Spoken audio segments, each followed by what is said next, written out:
everyone. I am Vijay Kevlani, Assistant Professor, LJ Institute of Pharmacy.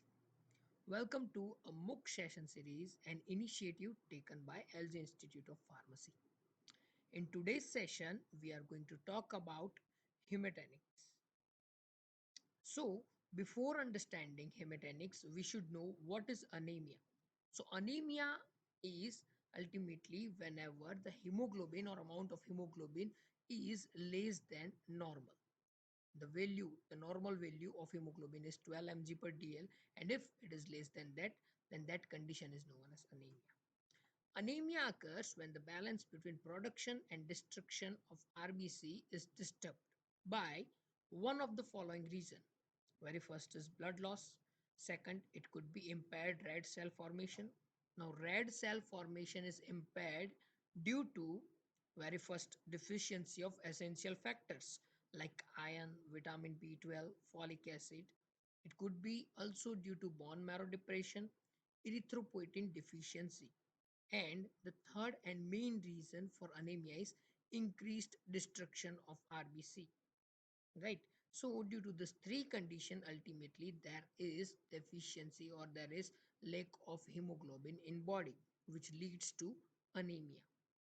Now, hematinics. So these are the agents required for the formation of blood and used for the treatment of anemia.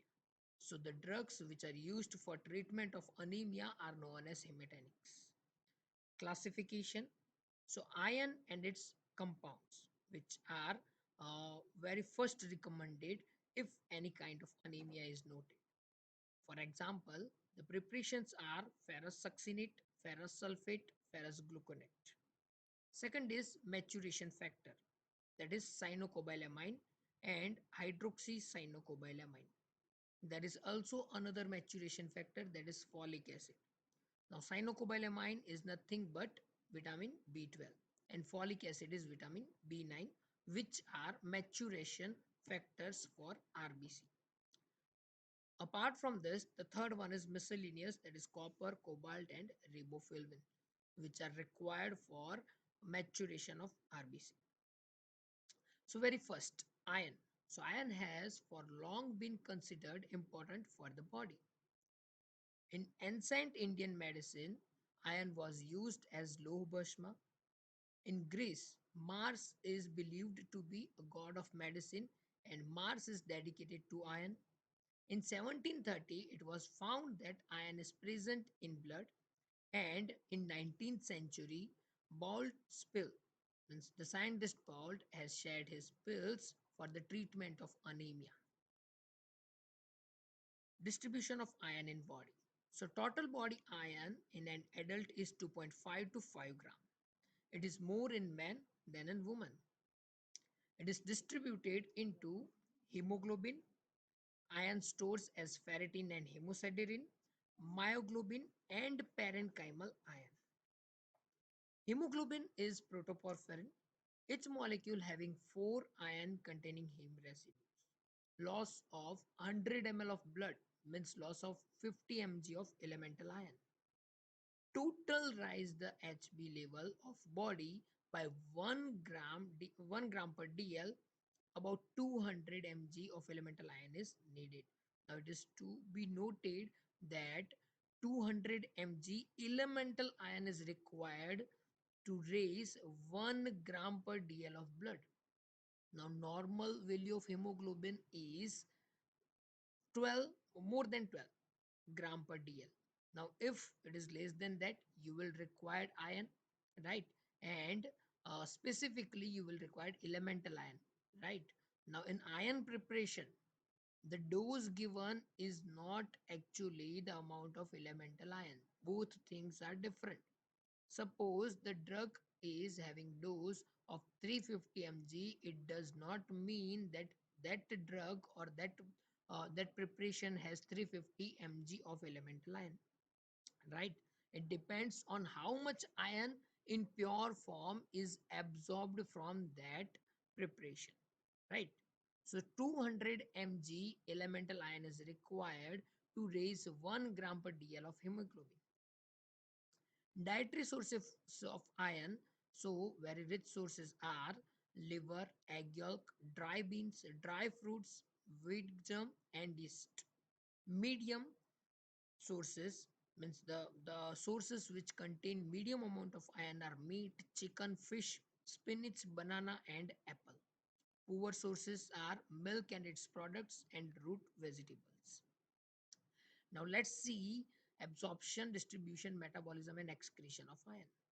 So iron is absorbed or will reach to our stomach in form of any dietary preparation.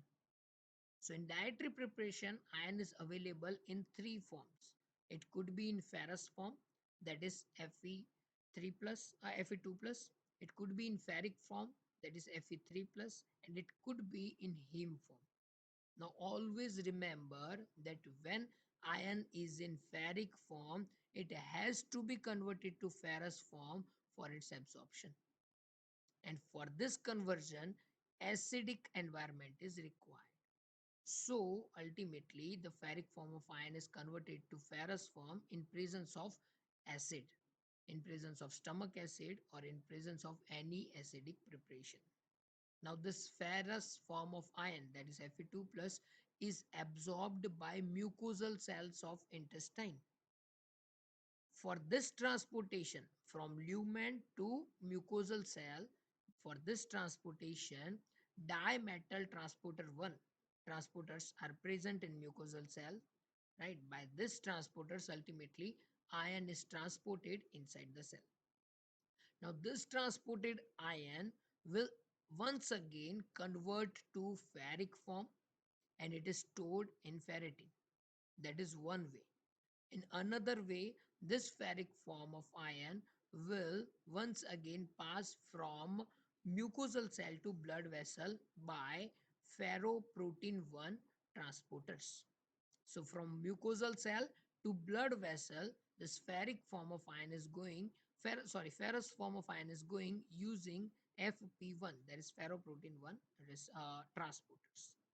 Now, as soon as ferrous form of iron reaches to blood vessel or in blood, once again it will convert to Fe3 plus. So Fe2 plus is now converted to Fe3 plus and it will bind to a protein which is already present in blood and that protein is transferrin. So there will be a complex of transferrin and Fe3 plus. Each transferrin has two binding sites for Fe3 plus. So two Fe3 plus will bind to one transferrin protein and this complex will move to erythrocyte precursor cells where transferrin binding receptors are there. So on that receptor, this complex will bind. This complex is engulfed into the cell and there is dissociation of Fe3 plus. Now this Fe3 plus will again convert to Fe2 plus and this Fe2 plus is utilized for hemoglobin formation, right? That is very basic mechanism. Apart from that, there is also another form of iron, that is heme form of iron, and for dietary heme form of iron there is HCP1 transporters. Using that, this heme form of iron is directly absorbed into the mucosal cells, right? So this is how ultimately dietary iron reacts in our body. Preparations. So whenever there is anemia, to treat that anemia, hematinics are given. In hematinics, we are talking about iron, and now we are talking about iron preparations. Whenever our body is not having sufficient amount of iron, our body cannot form hemoglobin, and that will lead to anemia. So to treat that condition is known as iron deficiency anemia. Oral iron preparations are used. Now, which oral iron preparations are used? So, the preferred route of oral iron administration, the preferred route of iron administration is oral route. Okay. Dissociable ferrous salt are inexpensive, have high iron content, and are better absorbed than ferric salts, especially at higher doses.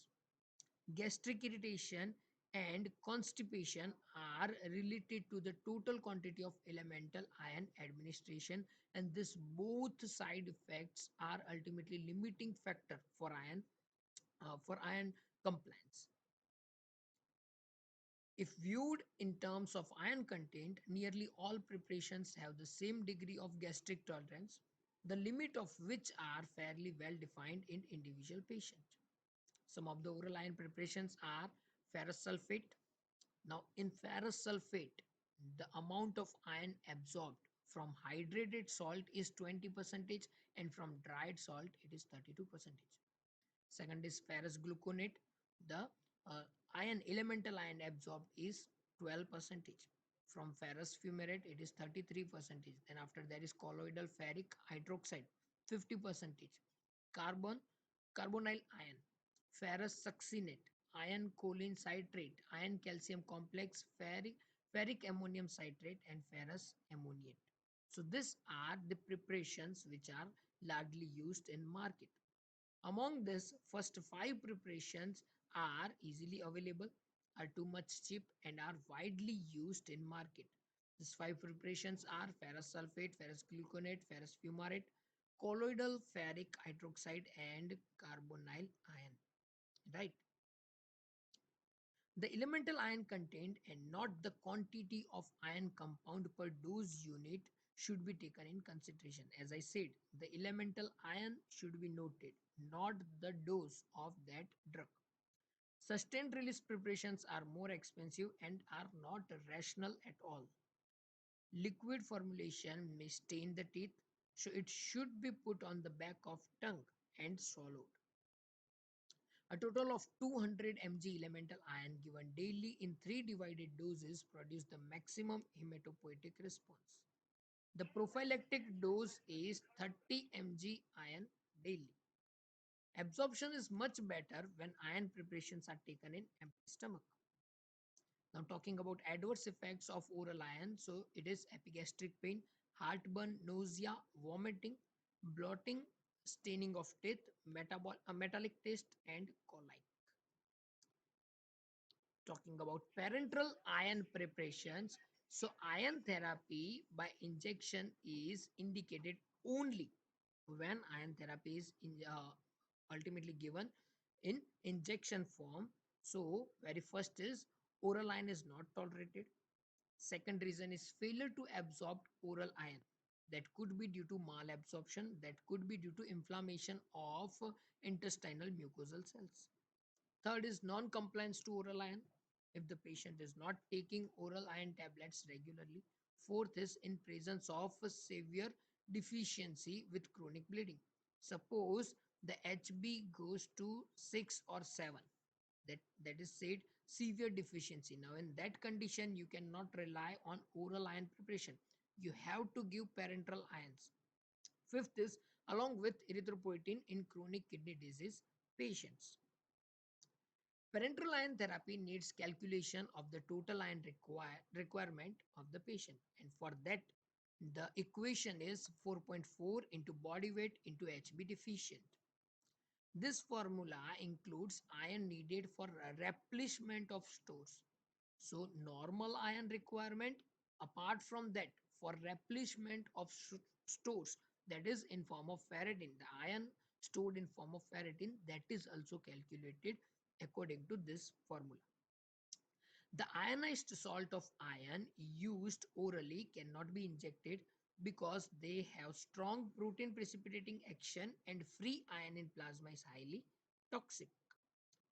4 organically complex formulation of iron are currently available in market, and these are iron dextran, ferrous sucrose, ferric carboxy maltose, and iron isomaltoside 1000.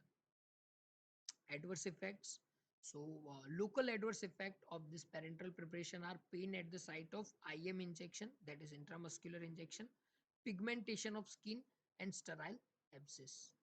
Systemic side effects or systemic adverse effects are fever, headache, joint pain, flushing, palpitation, chest pain, dyspnea, lymph node enlargement are more common than with the newer formulation. An anaphylactoid reaction resulting in vascular collapse and death occur occasionally. Now, uses of this iron preparation. So it is used in iron deficiency anemia and megaloblastic anemia. So that was all about iron. Second is maturation factor. So vitamin B12, as I said, vitamin B12 is a maturation factor and it is also known as cyanocobalamin. So vitamin B12 occurs as water soluble thermostable red crystals. It is synthesized in nature only by microorganisms. Plants and animals acquire it in form and in it from them, from ultimately microorganisms. The dietary sources for vitamin B12 are liver, kidney, sea fish, egg yolk, meat, and cheese. Daily requirement is 1 to 3 microgram, and in pregnancy and lactation, the requirement increases up to 3 to 5 microgram. Now, what is role of B12 in RBC synthesis? So that is metabolic function of B12. So let's see that. So methyl tetrahydrofolate, starting from methyl tetrahydrofolate is converted to tetrahydrofolate, right? Methyl tetrahydrofolate is converted to tetrahydrofolate in presence of a reaction that is homocysteine to methionine. And for this reaction, in form of catalyst, methyl vitamin B12 is required. So in presence of methyl vitamin B12, homocysteine will be converted to methionine. And if homocysteine to methionine conversion occurs, only the methyl tetrahydrofolate is converted to tetrahydrofolate. Now this tetrahydrofolate will be converted to methylene tetrahydrofolate, and methylene tetrahydrofolate will be converted to dihydrofolate. During this reaction, DUMP, deoxyuridyl monophosphate, is converted to DTMP, that is deoxytimidyl monophosphate, and DTMP is required for the synthesis of DNA, right? So this is the main cycle where vitamin B12's role is explained. Now this is required for maturation of RBC, for formation of reticulocytes and development of reticulocytes. From reticulocytes, RBCs are developed. So till reticulocyte, DNA is present in RBC ultimately. And for development of that DNA, vitamin B12 is required, right? Utilization of vitamin B12. So vitamin B12, as I said, it is present in non-veg food, right? It is a high amount of vitamin B12 is present in non-veg food, and it is always plasma protein bound. Now this protein bound vitamin B12, whenever this non-veg food is consumed, it will reach to stomach, and in stomach this will be freed from that protein from any of the complex, right? And this free vitamin B12 will bind to R binders. R binder is coming from saliva, so there will be a new complex, that is R binder and B12. Now this R binder and B12 will reach to duodenum and it will be freed, right? And in duodenum, this B12 R binder complex will be freed, and free vitamin B12 will bind to intrinsic factor. This intrinsic factor is coming from parietal cells of stomach.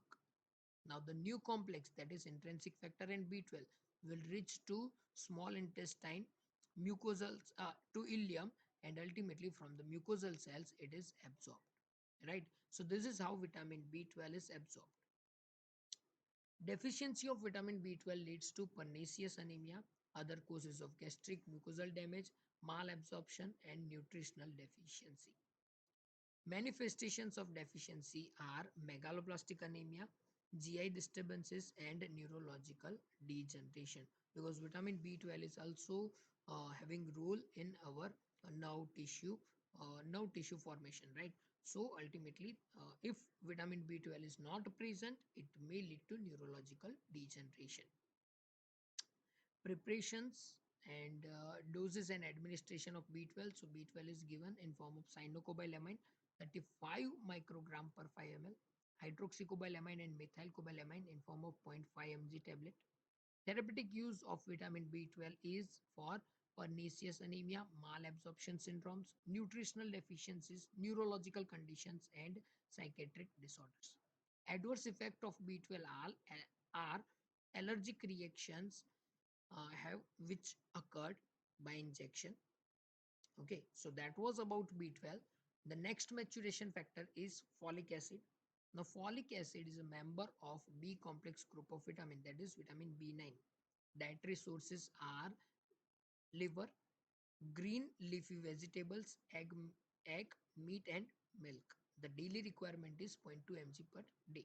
So, as I already explained, the role of vitamin B12, same as that, in same series, in same cycle, there is also role of folic acid, that is steroid glutamic acid or dihydrofolate. Yes, this is the reaction which is already explained in this cycle. Here there is methyl tetrahydrofolate, right? This methyl tetrahydrofolate is nothing but a folic acid which is present in blood. The folic acid in body is always present in form of methyl tetrahydrofolate, right? Utilization of folic acid. So folic acid is present in food as polyglutamates. The additional glutamate residues split off primarily in upper intestine before being absorbed. Reduction to dihydrofolic acid and methylation also occurred at that site. It is transported into blood mostly as methyl tetrahydrofolate, which is partly bound to plasma proteins. Small physiological amount of folate are absorbed by specific carrier mediated active transport in the intestinal mucosa. Folic acid is rapidly excreted by tissue and stored in cells as polyglutamate. Liver takes up a large part and secretes methyl tetrahydrofolic acid in bile and again reabsorbed by enterohepatic cycle. Now already explained this metabolic function. Deficiency may occur due to megaloblastic anemia, nutritional deficiency, malabsorption, epithelial damage, and weight loss. Therapeutic uses of folic acid are megaloblastic anemia, im- improved absorption, protect epithelial cell, and growth factor. Adverse effect of folic acid are hypersensitivity reaction, and preparations are folic acid injectables and folinic acid calcium, that is leucovorin, 3 mg per ml injection. Miscellaneous, so other substances are copper, cobalt, and riboflavin, which are also important for maturation of RBC and hemoglobin, right? So these are the FAQs, frequently asked question from this topic. References. Thank you everyone. Please like, share, and subscribe our channel Pharma Ignite for more updates. Thank you.